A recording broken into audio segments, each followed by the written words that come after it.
earthing system. To achieve the protection from electrical shock, it is essential to install earthing system. म्हणजेच काय करायला पाहिजे आपल्याला human लाईफच्या प्रोटेक्शनसाठी electrical shock पासून human लाईफच्या प्रोटेक्शनसाठी आपण अर्थिंग सिस्टीम यूज करतो. Mainly definition of earthing. Earthing means connecting metallic body of the electrical equipment to earth to avoid the hazards due to leakage current.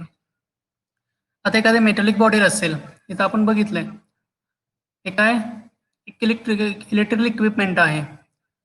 मग ते इक्विपमेंटला काय झाले या ठिकाणी लाईव्ह वायर आहे ते लाईव्ह वायरचं इन्सुलेशन निघाल्यामुळे हे काय झाले बॉडीला टच झाले. मग बॉडीला टच झाल्यामुळं त्यामध्ये करंट फ्लो होणार आहे ठीक आहे बॉडीमधून. त्याच वेळेला एखाद्या पर्सनने ते त्या इक्विपमेंटला हात लावला असेल तर काय होतो त्या पर्सनला इलेक्ट्रिकल शॉक बसू शकतो कारण तो माणूस त्या जमिनीवर उभारलेला असतो.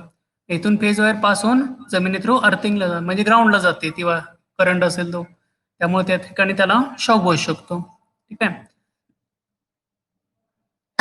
मग आपण या ठिकाणी काय केलंय earthing means connecting metallic body. कोणते इक्विपमेंट असेल ते इक्विपमेंट आहे ते metallic body of the electrical equipment is connected directly to the ground in case is at ground potential user is protected from higher voltages. म्हणजेच ज्यावेळेला हा current यामधून pass होईल इलेक्ट्रिकल मशीनच्या मेटल बॉडीमधून त्यावेळेला काय होणार आहे जो पर्सन सपोज याला हात लावला आपल्या शरीराचा रेजिस्टन्स असतो तो मेगा ओम मध्ये आणि जो आपण अर्थिंग करणार आहे त्याचा रेजिस्टन्स असेल तो ओहम मध्ये असतो म्हणजे बिलो 5 ओहम असतो. The property of the current is it is always flow through the low resistance path.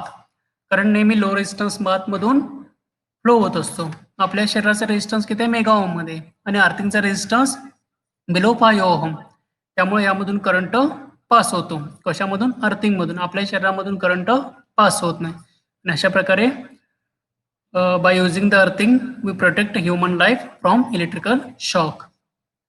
Okay, if the leakage current keeps circulating in the body of the equipment it might be result in electrical shock to person who touches the metallic body.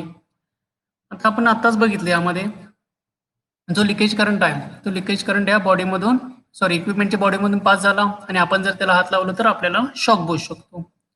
Okay, second definition काय the process of connecting neutral point of supply system of the metallic part of all the electrical equipment to mass of earth और ground that possesses zero or negligible resistance is called as the earthing. आता अर्थिंगचा एक point काय बघितलं आपण कोणत्या इक्विपमेंटची metallic body. आता ही motor आहे मोटरची मेटॅलिक बॉडी आपण अर्थला कनेक्ट केली आहे. ओके, नेक्स्ट दुसरा पॉइंट काय असतो आता थ्री फेज सिस्टीम मध्ये स्टार कनेक्शन डेल्टा कनेक्शन तुम्हाला माहिती असेल.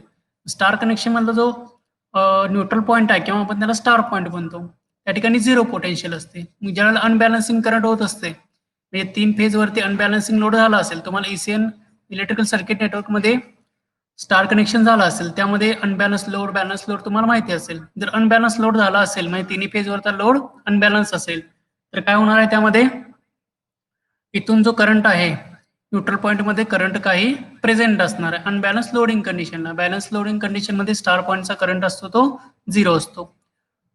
हा जो स्टार पॉइंट मधला करंट आहे तो डायरेक्टली अर्थिंग थ्रू ग्राउंड केला जातो. म्हणजेच काय जर अनबॅलन्स लोड झालं तर काय होणार जे काही इलेक्ट्रिकल इक्विपमेंट्स आहेत त्याची जी परफॉर्मन्स आहे तो परफॉर्मन्स डिस्टर्ब होऊ शकतो. म्हणजे मॅग्नेटिक फील्ड मध्ये डिस्टर्बन्स येऊ शकतं किंवा करंट कमी जास्त होऊ शकतो ओव्हरलोडिंग एक सिंगल फेजिंग वगैरे असे प्रॉब्लेम्स येऊ शकतात. मग त्यावेळेला स्टार पॉइंट मध्ये काय होतं अनबॅलन्सिंग लोडिंगमुळे. मग अनबॅलन्सिंग लोडिंगमुळे आणखी एक पॉईंट काय होतो ह्या स्टार पॉइंट मध्ये करंट येतो. मग तो करंट ग्राउंड करण्यासाठी आपण काय केलेलं आहे स्टार किंवा न्यूट्रल पॉइंटचा यूज केलेला आहे. Okay, the process of connecting neutral point of supply system म्हणजे स्टार कनेक्शनचा न्यूट्रल पॉइंट. ओके, तो आपण काय केला आहे अर्थिंगला कनेक्ट म्हणजे जमिनीशी कनेक्ट केलेला आहे. Plus the metallic part of the all electrical equipment connected to the ground it is called as the earthing. Next importance और necessity of earthing to provide protection and safety to the operator. जो operator त्या मशीनवरती working करलाय किंवा घरामध्ये domestic किंवा residential application मध्ये आपण एखाद्या इलेक्ट्रिकल इक्विपमेंट मध्ये वर्किंग करत सपोज घरामध्ये इस्त्री असेल गिझर असेल इंडस्ट्रीमधल्या मशीन्स असेल तर त्याचं ऑपरेटरचं काय प्रोटेक्शन केलं जातं. To provide the protection and safety to the equipment. एखाद्या वेळी काय होतं, जर अर्थ फॉल्ट झाला तर त्या ठिकाणी जोरात शॉर्ट सर्किट होतं. मग शॉर्ट सर्किटमुळं म्हणजे अर्थ जो फेज वायर आणि मेटल बॉडी यामध्ये एक स्पार्किंग जोरात होतं, त्यामुळे ते इक्विपमेंट किंवा जे वाइंडिंग असेल मोटरचं ते खराब होण्याची शक्यता असते. To facilitate the balance supply condition, आपण आता न्यूट्रल पॉईंटचा एक कन्सेप्ट बघितली. म्हणजेच अनबॅलन्स लोडिंग असेल तर काय होतं, न्यूट्रल पॉईंटमध्ये करंट होतो आणि तो जो करंट आपण ग्राउंड केला तर त्या ठिकाणी बॅलन्स कंडिशन थोडीफार अचीव करता येते आपल्याला.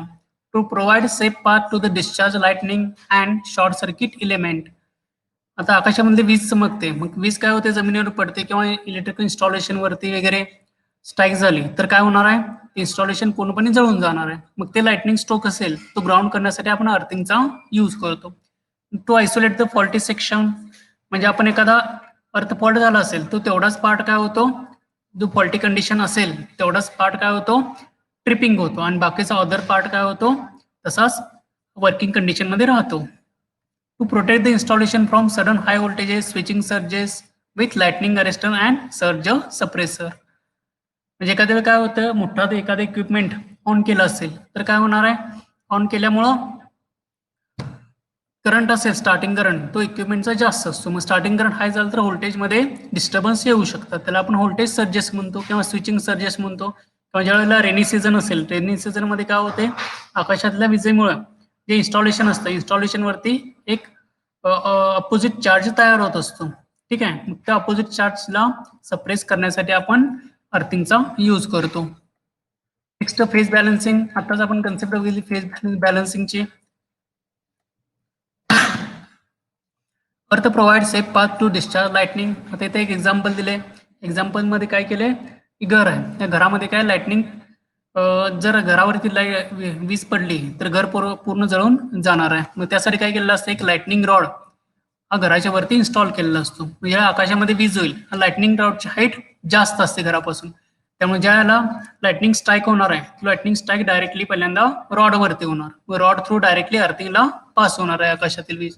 आपल्या घराला एकदम मिनिमम जे काही डॅमेज होणार आहे ते थोडंफार असणार आहे, जास्त नसणार आहे. त्यासाठी आपण अर्थिंग प्रोटेक्शन यूज करतो. Importance of necessity to earthing, to provide an alternative path for the leakage current to flow towards the